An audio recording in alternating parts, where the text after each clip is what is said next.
Hey everybody, welcome to my channel. I am Dr. Perkins, a board certified OBGYN, and today we're talking about, can you have sex when you have bacterial vaginosis? We're gonna dive on in.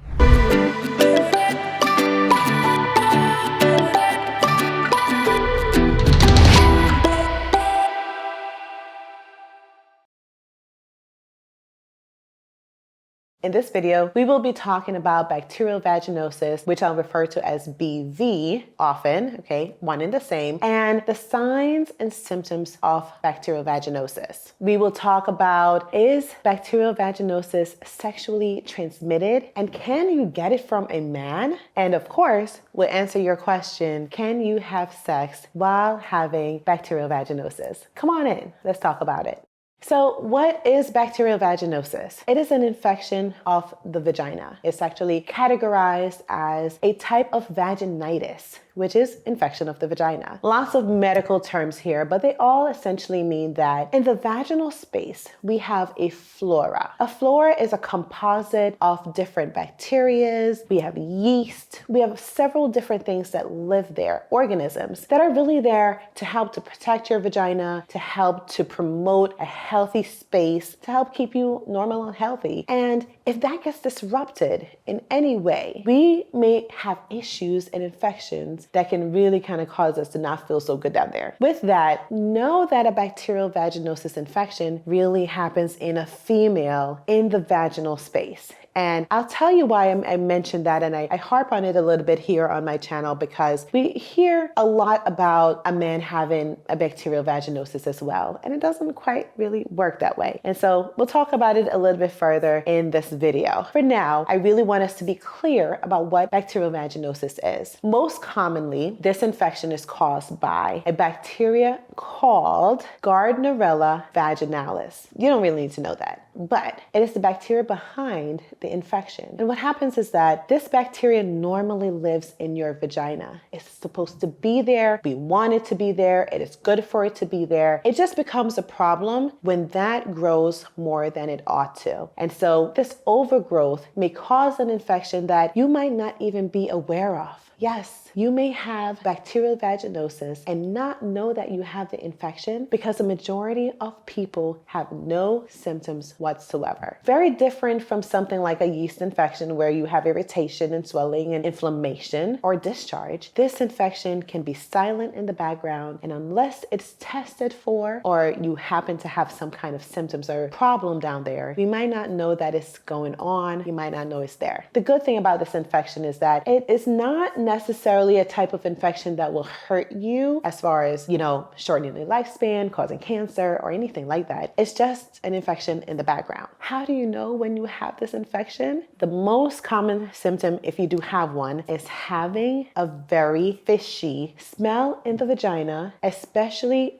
during intercourse or shortly after. This is when it is most pronounced. When there's any kind of activity in the vaginal space, activity will cause this bacteria to release the odors that comes off to us as being very fishy. And so sometimes that's the only signal that you may find that may tell you that you have this infection. Others, a very small amount of people, may notice that their discharge is also a little bit different. And by different, I mean, when we consider what would be normal discharge on a regular basis throughout the monthly cycle, you may have a white, clear, or even a little bit of a yellow type of discharge that may change throughout your menstrual cycle, which all can be normal. With bacterial vaginosis, your discharge is more of a gray tone, which is very hard to, see with the naked eye, but it also may be very runny. And for some people, also a little bit frothy, like almost like bubbly, okay? Now, if you're making a lot of discharge, you might notice that. For a majority of people, that's not something that you can just look in your underwear and say, hey, I have BV, I see a frothy discharge. It doesn't necessarily work that way. The best thing always to do is to see your provider, have them test, because we can look under a microscope, take a sample. We're looking for things called clue cells, and we can tell you almost immediately whether or not you're having bacterial vaginosis. And with that, we can treat you right away as well. Bacterial vaginosis is not considered to be a sexually transmitted infection or an STD. Knowing this is really important because BV, yes, it is very common. We may think of our partners as being involved in the infection, and they are a majority of the time, but it's not a sexually transmitted infection. And there's actually a lot of, I don't want to say uproar, but there's a lot of communication and back and forth in the medical community about this. Technically, it can be classified as an STI. However, people may get bacterial vaginosis and they're not sexually active. You can see this in a virgin, you can see this in a young child. And so because of that, we cannot necessarily classify it because we can't simply say that the only way that you can get this infection is through sexual activity. Because of that, we're still going back and forth with whether or not this is sexually transmitted. But I can tell you how sex can actually influence the likelihood of you getting an infection down there that's bacterial vaginosis specific.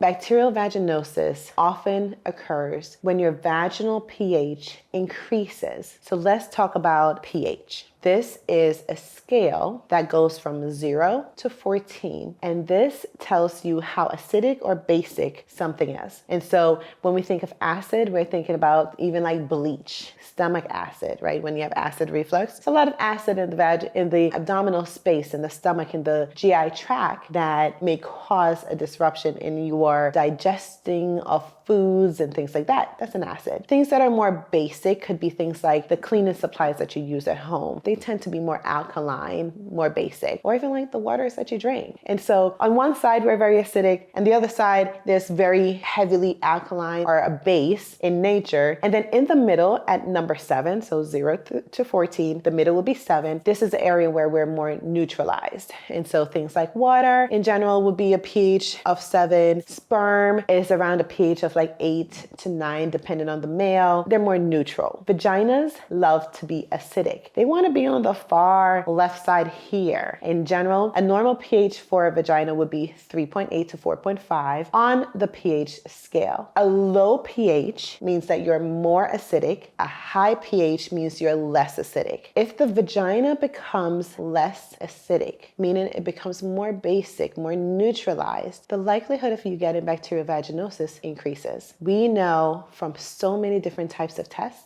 that once you go above 4.5 of pH levels in the vagina, the likelihood of you getting a vaginal infection as BV is very high. The higher that level rises, the more susceptible your body and your system is to getting even more infections, such as HIV and STDs. Research has shown that the greater your pH, the quicker and more easier it is for you to be transmitted these other STDs. And so we want our vaginas to stay as acidic as we can get them to be because they're better, they function better that way, they're happier that way. So how does a male play a part with this? Semen is on a higher pH scale. It is more alkaline. It is more basic. When you bring together an alkaline substance like sperm and the vagina, which is very acidic, and you bring them together, they become neutralized. In the process of becoming neutralized, that pH level rises. And so while a man does not give you the bacteria that causes a bacterial vaginosis, you already had that bacteria in the vagina from the beginning. What he does or could do is once the semen and sperm gets into the vaginal space, it neutralizes it. It causes your pH to rise. And with that rise, it causes an overgrowth of the bacteria that lives in your vagina and gives you BV. Does that make sense? I know it's a mouthful, but I hope you're following with me. Sexual activity can absolutely increase the likelihood of you getting BV, but it's not because the male is giving you the bacteria. It is a change in the shift in the pH of the vagina that causes that infection to happen.